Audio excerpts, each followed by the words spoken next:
मैं आपके साथ स्क्रीन शेयर कर रहा हूँ।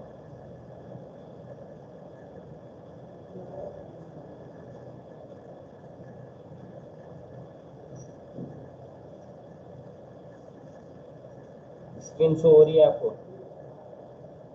यस।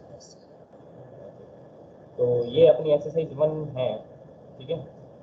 ये 1.1 का अपना जो क्वेश्चन है वो अपन करेंगे यहाँ पर। तो पहला क्वेश्चन है एक्सरसाइज 1.1 का, वो है is zero a rational number? क्या जीरो रेशनल नंबर है क्या? तो देखो, जीरो को अपन 0/0 कर सकते हैं। बोलिए यस और नो क्लास।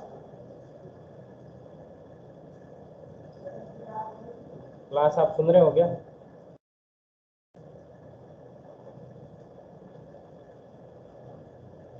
क्या सबको सुनाई दे रहा है?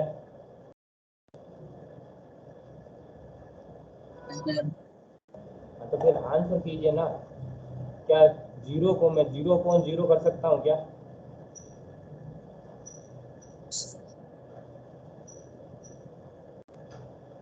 बोलिए। सर नहीं कर सकते। अरे कर सकते हैं ना, जीरो के नीचे जीरो रखूंगा तो आंसर तो जीरो ही आएगा ना। कर सकते हैं। तो रेशनल नंबर की डेफिनेशन हमने देखी। डिजिट होगी तब कटेगी ना। हाँ, तो जीरो से जीरो नहीं कट सकता क्या? नो सर, कैसे कटेगा, कोई डिजिट ही नहीं है यहाँ पे तो। ठीक है, तो मैं अगर 0/1 कर सकता हूँ, जीरो के अंदर 1 से डिवाइड करेंगे तो फिर जीरो आएगा आंसर। जीरो के अंदर जीरो से डिवाइड करेंगे तो हम नहीं बता सकते कि आंसर कैसा आएगा, इनडेफिनेट रहेगा। लेकिन जीरो के अंदर 1 से डिवाइड करेंगे तो जीरो जीरो आएगा आंसर। जीरो के अंदर मैं किसी भी संख्या से डिवाइड करूं तो आंसर क्या आएगा? सर जीरो ही आएगा। तो फिर तो तो अपन को रेशनल नंबर की प्रॉपर्टी क्या कहती है? रेशनल नंबर के लिए हमें क्या चाहिए? रेशनल नंबर के लिए नंबर हमेशा किस फॉर्म में रहना चाहिए? p/q की फॉर्म में रहना चाहिए। किस फॉर्म में रहना चाहिए? p/q की फॉर्म में रहना चाहिए, ठीक है। तो p/q के लिए हमें क्या चाहिए कि भाई अगर जीरो है हमारे पास, जीरो के नीचे कोई ना कोई डिनोमिनेटर चाहिए। इसकी कंडीशन क्या है कि डिनोमिनेटर क्या नहीं होना चाहिए? जीरो नहीं होना चाहिए। तो इसके नीचे 1 2 3 4 कुछ भी लिखो तो कुछ फर्क पड़ेगा क्या? आंसर तो जीरो का जीरो ही आएगा ना। तो जैसा हमें पता है कि as we know that the number is said to be rational. Number rational होने के लिए क्या कंडीशन होनी चाहिए कि वो किस फॉर्म में होना चाहिए? p/q की फॉर्म में होना चाहिए, ठीक है। दूसरा, वेयर p और q दोनों क्या होने चाहिए? इंटीजर, जहां पर q की वैल्यू क्या नहीं होनी चाहिए? जीरो नहीं होनी चाहिए, ठीक है। क्लियर? अब देखो, तो हमने केस ऑफ जीरो लिया, तो जीरो लेते ही हमारे पास क्या आया? जैसे ही जीरो लिया तो zero can be written in the form of 0/1। ये देखो 0/1 0/2 0/3 ऐसे कितना भी लिख सकते हैं ना। आंसर तो क्या आएगा? जीरो। क्लियर? तो सिंस इट सेटिस्फाइज, तो ये कंडीशन को सेटिस्फाई कर रहा है ना p/q की फॉर्म वाले को, तो जीरो को भी हम p/q की फॉर्म में लिख सकते हैं। सो वेयर जो q है वो नेगेटिव पॉजिटिव कुछ भी हो सकता है लेकिन जीरो नहीं होगा। तो इस कारण से जो जीरो है वो क्या है? एक रेशनल नंबर है। क्लियर है? समझ आया सबको? Yes sir. Yes sir. ठीक है, तो इसको राइट डाउन कर लीजिएगा आप।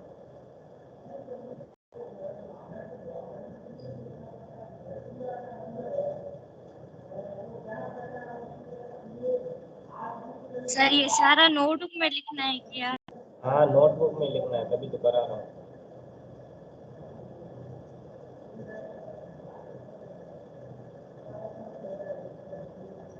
ठीक है, अब सेकंड क्वेश्चन करते हैं, ठीक है। सेकंड क्वेश्चन है हमारे पास, क्या है? Find find 6 rational number. 6 rational number find करने हैं किसके बीच में, 3 और 4 के बीच हमें फाइंड करने हैं। तो 3 और 4 के बीच फाइंड करने के लिए हमें क्या करना पड़ेगा,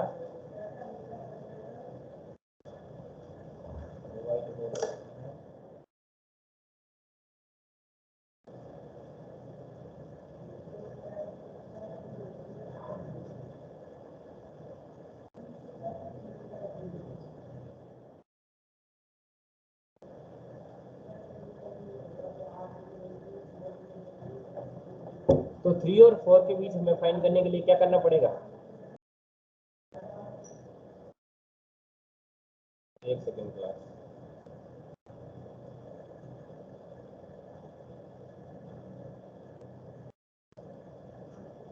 तो देखो 3 है, ये 4 है, तो 3 और 4 के लिए हमें क्या करना पड़ेगा, इसके अंदर फाइंड कितने करने हैं, 6 रेशनल नंबर। कितने फाइंड करने हैं, 6 रेशनल नंबर।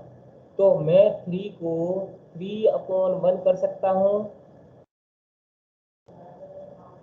क्या 3/1 को वैल्यू कितनी आएगी, 3 आएगी ना।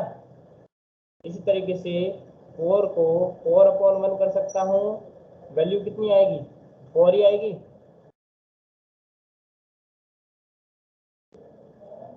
4/1।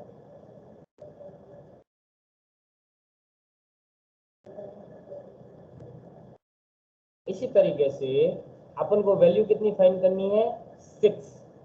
तो 6 फाइंड करने के लिए हमें क्या करेंगे, जो डिनोमिनेटर है, डिनोमिनेटर की वैल्यू क्या हो जाएगी, n+1। Denominator should be n+1। तो यहाँ पर n की वैल्यू कितनी है, 6। कितनी है, 6। क्या आपको सुनाई दे रहा है, रेस्पॉन्स दे क्लास, क्लास। Yes sir. अरे यस सर। रेस्पॉन्स दो class.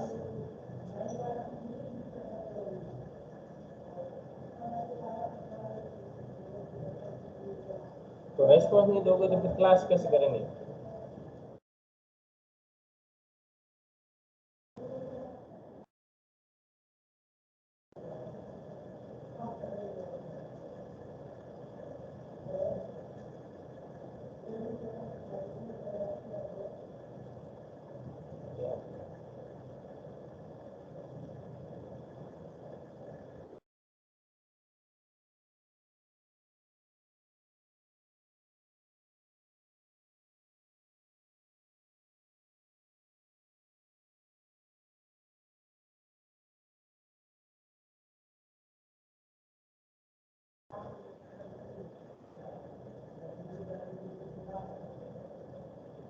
Am I audible class?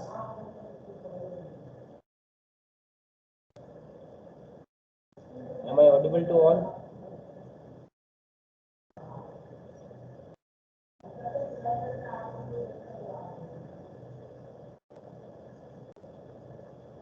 Class, am I audible to all? Yes, sir.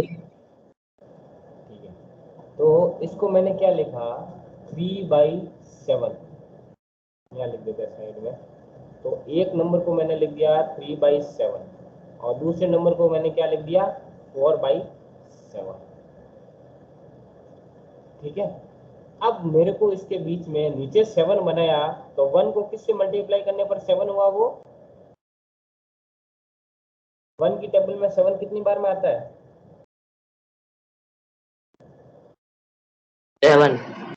7। तो अगर नीचे 7 से मल्टीप्लाई किया तो हमें ऊपर भी 7 से मल्टीप्लाई करना पड़ेगा और यहाँ पे भी ऊपर 7 से मल्टीप्लाई करना पड़ेगा। तो ये तो हो जाएगा 21/7 और नीचे वाला हो गया 28/7। अब इनके बीच रेशनल नंबर फाइंड करना है, तो 21 के बाद क्या आता है, 22।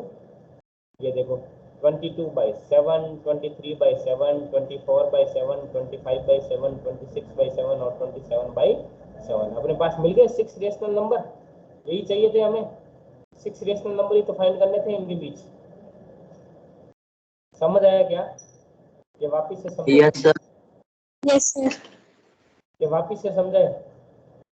No sir. तो इसको आप राइट डाउन कर लेना।